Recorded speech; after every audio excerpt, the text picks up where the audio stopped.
Have you ever, let me start again.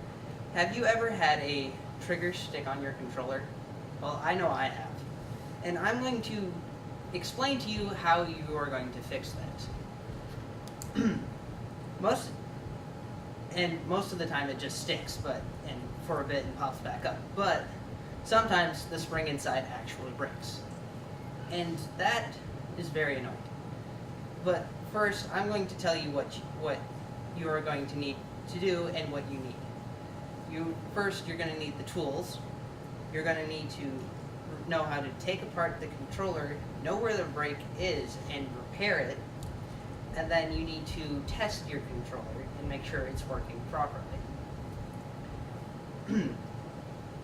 First, we will need our tools. Our tools will consist of screwdrivers, spare components and springs, and wire cutters and a soldering iron, just in case. Now, once you have all of those, you're going to open up the controller, or for this part, I like to call the autopsy. You're going to remove the screws in the back of the controller, removing the back panel. If you remove the front and then flip it over, everything's just going to fall out, so I wouldn't do it that way.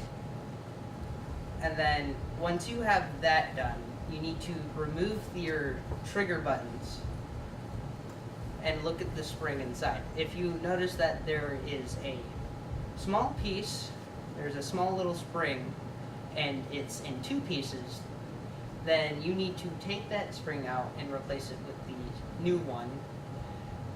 Unfortunately, I don't have anything to show you how to do that, but it's going to be inside of a small plastic casing that will need to be taken apart without breaking, which is going to be very hard in this case. But once you have the spring removed, you can take your new spring and replace the old one.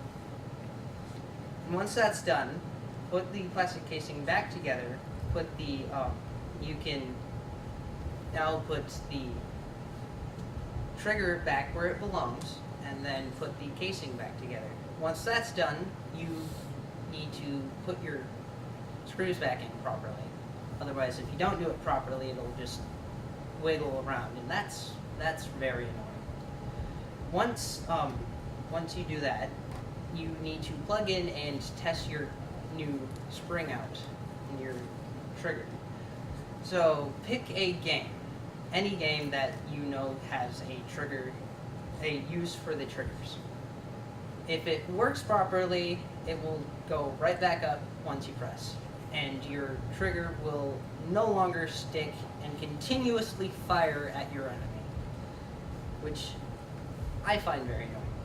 And once that's done, you are completely good to go and continue playing on. And that is now the conclusion of my speech.